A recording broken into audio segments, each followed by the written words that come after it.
Hello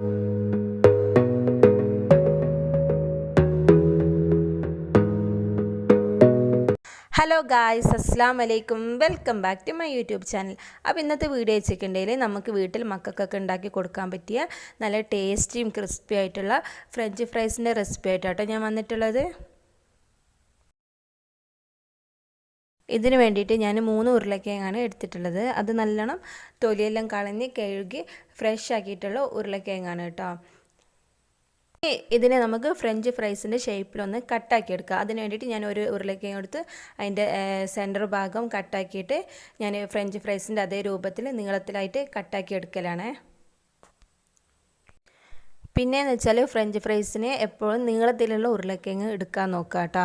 പിന്നെ നല്ല fresh ആയിട്ടുള്ള ഉരുളക്കിഴങ്ങ് കൂടി എടുക്കാൻ വേണ്ടി നോക്കുകയാണ്. അതാണ് ഇതിന് ഏറ്റവും ബെറ്റർ എന്ന് പറയുന്നത്. അങ്ങനെ ഞാൻ ബാക്കിയുള്ള എല്ലാ ഉരുളക്കിഴങ്ങും ഇതേപോലെ ഫ്രഞ്ച് ഫ്രൈസിൻ്റെ ഷേപ്പിൽ കട്ടാക്കി എടുക്കലാണ്.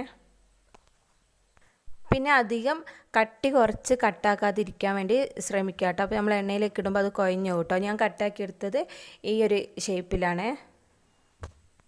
ഇനി നമുക്ക് ഒരു പാത്രം എടുത്തിട്ട് അതിൽ നിറച്ചും വെള്ളം ഒഴിച്ചിട്ട് നമ്മൾ പൊട്ടറ്റോയൊക്കെ അതിലേക്ക് ഇട്ട് കൊടുക്കുക. കാരണം അതിലുള്ള എക്സ്ട്രാ സ്റ്റാർച്ച് പോകാൻ വേണ്ടിയിട്ടാണ് നമ്മൾ വെള്ളത്തിൽ ഇട്ട് വെക്കുന്നത് കേട്ടോ. ഇതൊരു 5 മിനിറ്റെങ്കിലും നമ്മൾ വെള്ളത്തിൽ ഇട്ട് വെക്കുന്നതായിരിക്കും ബെറ്റർ.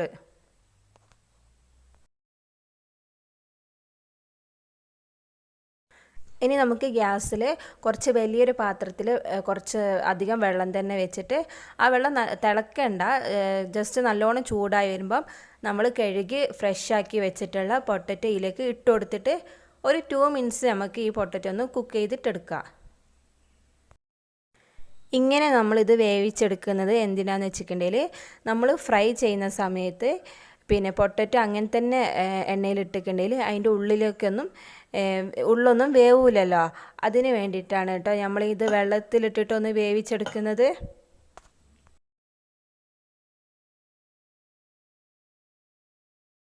പിന്നെ നമ്മൾ വേവിച്ച് വെച്ചിട്ടുള്ള ഉരുളക്കിഴങ്ങത്തെ വെള്ളം കൂട്ടിക്കളഞ്ഞിട്ട് ഇതേപോലെ എക്സ്ട്രാ ടവലോ ടിഷ്യോ അല്ലെങ്കിൽ കോട്ടൻ്റെ തുണിയോ എന്ത് വെച്ചിട്ട് നമുക്ക് അതിലുള്ള എക്സ്ട്രാ വെള്ളം ഇതേപോലെ ഒന്ന് ഒപ്പിയെടുക്കാം കേട്ടോ. വെള്ളം തീരെ പാടില്ല, അതിനാണ് ഇങ്ങനെ ചെയ്യുന്നത്. പിന്നെ ഞാൻ ഈ ഉരുളക്കിഴങ്ങിനെ ഞാനൊരു വലിയൊരു പാത്രത്തിലേക്ക് മാറ്റിയിട്ടുണ്ട് കേട്ടോ. ഇനി ഇതിലേക്ക് ഞാൻ 1 ടേബിൾ സ്പൂൺ കോൺഫ്ലവർ ഇട്ട് കൊടുക്കലാണ്. ടേബിൾ സ്പൂൺ മതിയാവും കേട്ടോ. മതിയാക്കിയിൽ നമുക്ക് കുറച്ചും കൂടി ഇട്ട് കൊടുത്തിട്ട് ഇതിനൊന്ന് മിക്സ് ചെയ്തിട്ട് എടുക്കാം കേട്ടോ.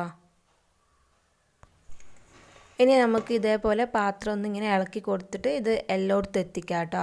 അല്ലെങ്കിൽ കൈ വെച്ചിട്ട് ജസ്റ്റ് ഒന്ന് ഇത് ഇളക്കി കൊടുത്താലും മതി. സ്പൂണ് കയ്യിൽ അതൊന്ന് വെച്ചിട്ട് ഇളക്കാതിരിക്കുന്നതായിരിക്കും കേട്ടോ ബെറ്റർ.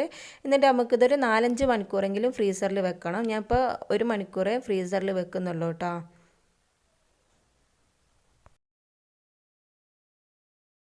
ഇനി ഞാനതൊന്ന് ഫ്രൈ ചെയ്യാൻ വേണ്ടിയിട്ട് ഗ്യാസിൽ എണ്ണ ചൂടാൻ വേണ്ടി വെച്ചിട്ടുണ്ട് കേട്ടോ.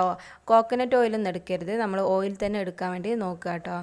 എന്നിട്ട് നമ്മൾ ഫ്രീസറിൽ നിന്ന് മാറ്റിയിട്ടുള്ള പൊട്ടറ്റോ നമുക്ക് ഇതിലേക്ക് കുറച്ചായിട്ട് ഇട്ട് കൊടുക്കാം.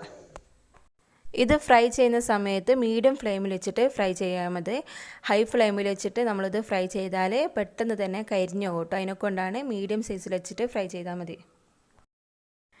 ഇതിപ്പം ഏകദേശം ഫ്രൈ ആയിട്ടുണ്ട് കേട്ടോ. ഞാനിങ്ങനെ കയ്യിൽ വെച്ചിട്ട് ഇളക്കുമ്പോൾ അതിൻ്റെ സൗണ്ട് ഇങ്ങനെ കേൾക്കാൻ പറ്റുന്നുണ്ട് കേട്ടോ. ഒന്നും കൂടി കളറ് ചേഞ്ച് ആയിക്കണ്ടെങ്കിൽ നമുക്കിത് അത് വറുത്ത് കോരാം. ഇപ്പം ഞാൻ ഇത്ര കളർ ചേഞ്ച് ആകാൻ മതി കേട്ടോ. ഞാനത് എടുക്കലാണ്. നല്ല ക്രിസ്പായിട്ടാണ് കേട്ടോ ഈ പൊട്ടറ്റോ ഉള്ളത്. ഇനി ഇതേപോലെ തന്നെ ബാക്കിയുള്ള പൊട്ടറ്റോയും കൂടി ഞാൻ ഫ്രൈ ചെയ്തിട്ട് എടുക്കലാണ്. ഫ്രൈ ചെയ്തതിന് ശേഷമാണ് നമ്മളിതിലേക്ക് ഉപ്പിട്ട് കൊടുക്കുന്നത്. അപ്പോൾ നമുക്ക് ഇതിൻ്റെ മേലെ കൂടെ കുറച്ച് ഉപ്പിട്ട് കൊടുക്കുക. പിന്നെ കുറച്ച് മുളകും പൊടി ഇട്ട് കൊടുക്കുക കേട്ടോ. നിങ്ങൾക്ക് മാഗീൻ്റെ മസാല ഉണ്ട്, അതൊക്കെ ഇട്ട് കൊടുക്കുക കേട്ടോ. അപ്പോൾ ഇത്രയേ ഉള്ളൂ നമ്മളെ ഫ്രഞ്ച് ഫ്രൈസിൻ്റെ റെസിപ്പി എന്ന് പറയുന്നത്. ഭയങ്കര സിമ്പിളാണ്. നിങ്ങൾക്ക് എല്ലാവർക്കും ഇതൊന്ന് ട്രൈ ചെയ്ത് നോക്കാവുന്നതേ ഉള്ളൂ.